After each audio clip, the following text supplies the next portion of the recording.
¿Qué tal? Buenas tardes. Alejandro Bazáñez, aquí de nuevo, en la oportunidad de platicarles sobre anécdotas de Aguascalientes, la historia de Aguascalientes.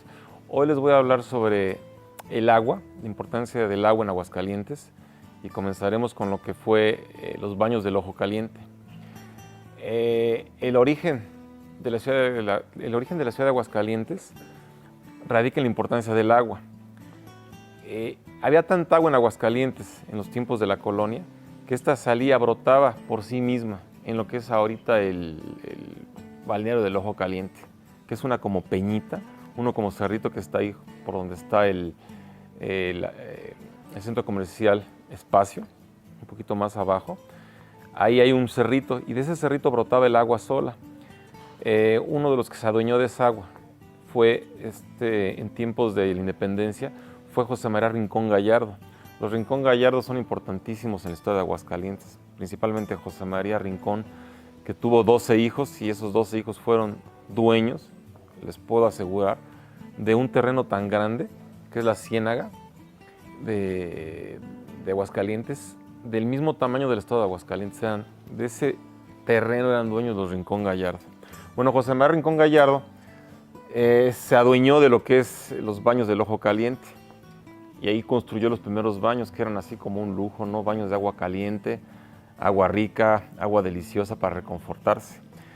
El agua que salía de los baños la tomaba él y lo demás lo dejaba, lo encaminaba por un canal que es ahorita la López Mateos. Por ahí viajaba el agua y parte de esa agua después la donó para los baños de los Arquitos, que eran los baños de los pobres, y los del Ojo Caliente eran los de los ricos. Y luego esa agua continuaba corriendo y se distribuía en los huertos. En sus orígenes Aguascalientes era una tierra de muchos huertos, se sembraba todo y todo se daba porque pues, el agua abundaba. Y no había ningún problema del agua. La ciudad fue creciendo y ya a finales de los 1800, por allá en 1900, ya empezó a haber problemas con el agua. ¿Cómo se resolvió esto? Pues empezó a tomar agua. Se decía, bueno, si hay agua en lo que es el Cedazo, ¿por qué no se toma esa agua? Entonces se decidió construir un acueducto desde el Cedazo y llevar el agua al centro de Aguascalientes.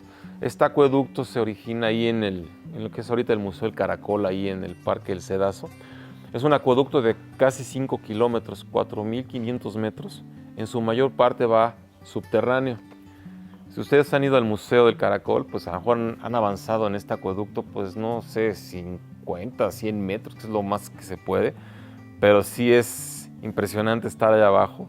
Se siente la humedad del lugar, el calor, los olores, y uno se siente sorprendido de que está uno bajo la ciudad de Aguascalientes. Pues este acueducto tiene distintas alturas, baja, sube y llega hasta lo que es el Encino. De ahí volvía a surgir subterráneamente y se dirigía hacia lo que es ahorita donde está la estatua de Benito Juárez. Ahí había un vertedero donde llegaba la gente con sus carretas, con sus recipientes de barro, de lo que fuera, y cargaban el agua y la llevaban a sus casas. Todavía hay ahí cerca de lo que es el Office Depot, por atrás de la Chávez, la zona de los estacionamientos, donde se angostan las calles, cerca del centro, está restos del acueducto original del subterráneo. Es un vestigio histórico muy importante que lo pueden ver porque está a simple vista. En el carril que los lleva al Office Depot, en la parte de atrás, ahí se ve el acueducto. También era tanta el agua que tenía Aguascalientes que tenemos el Estanque de la Cruz. El Estanque de la Cruz es donde ahorita se encuentra la colonia Primavera, pero era un estanque enorme. A principios del siglo pasado se podía andar en lancha ahí, navegar en lancha, y hay varias fotografías donde se ve desde el Estanque de la Cruz, se ve San Antonio. La iglesia de San Antonio se construyó en el siglo pasado, a principios del siglo pasado, y es una postal extraña, ¿no? Porque no se imagina un Aguascalientes así, con un estanque de ese tamaño, un lago y Aguascalientes en el fondo. Y los problemas del agua en Aguascalientes pues no han parado ahí. Hoy en día somos una ciudad que tiene ya millones de habitantes y ahora sí que tenemos que traer agua no sé de dónde. Pues yo no creo que sea suficiente con la del Ojo Caliente, con la del Cedazo. Ya se tiene que construir pozos, se tiene que jalar de otros lados. En el siglo pasado teníamos el río San Pedro, y hace 200 años el río San Pedro. Era un río en el que corría tanta agua y era tan verde y tan silvestre que la gente hacía días de campo ahí y podía tomar agua directamente de ahí para sus casas y beberla. Hoy en día, pues el río San Pedro, la verdad se la juega uno, ¿no? Tomando el agua del río San Pedro. Es un agua cochina que tiene restos de drenaje y todo eso. Tenemos que luchar por salvar esta fuente de agua, ¿no? Que corre hacia Jalisco. Y ahí tenemos el puente de San Ignacio, un puente también de tiempos de la independencia, donde inclusive Ignacio Allende pasó por arriba y acampó del otro lado del puente, un puente estratégico en la Guerra de Independencia.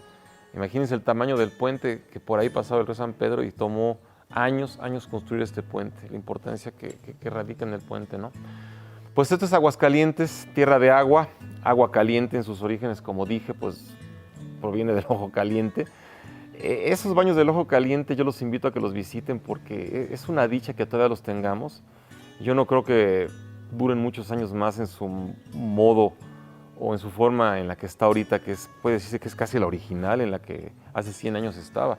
En esos baños a un lado vivió la hidrojudía, Anita Brenner, una judía que escribió sobre México. Era una judía más hidrocálida que muchos que se puedan imaginar. Amaba Aguascalientes y murió en Aguascalientes en un accidente automovilístico allá rumbo a Juelos. Ella vivió a un lado del Ojo Caliente. En tiempos de la Revolución Mexicana, Francisco Villa se hospedó en el Ojo Caliente junto con su tropa. La gente estaba aterrada de que fueran a hacer desmanes su gente, porque como ustedes saben, en la Convención de Aguascalientes, la gente de Francisco Villa hizo una matazón ahí en camino hacia Guadalupe, Zacatecas, porque les tenían pavor a los...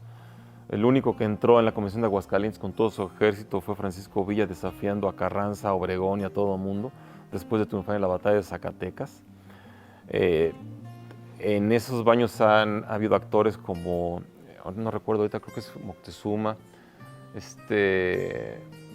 David Reynoso, y también de visita pues ha habido varios, hay varias fotografías de gente que ha ido a los baños del Ojo Caliente y ha dejado historia visitando sus lugares.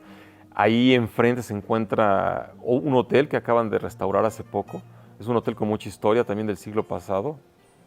También lo pueden visitar y también hay un restaurante muy agradable de comida fina, un buen lugar. Esto es lo que les puedo platicar de la importancia del agua en Aguascalientes. Cada vez que abran el grifo del agua en su casa, recuerden que es un esfuerzo titánico, es una labor descomunal traer esta agua a su casa. Tenemos que cuidar el agua para que nuestra ciudad siga teniendo esta fuente de vida y sigamos siendo una ciudad próspera, de la cual pues dependemos totalmente del agua, ¿no? Un gusto haber estado con ustedes otra vez.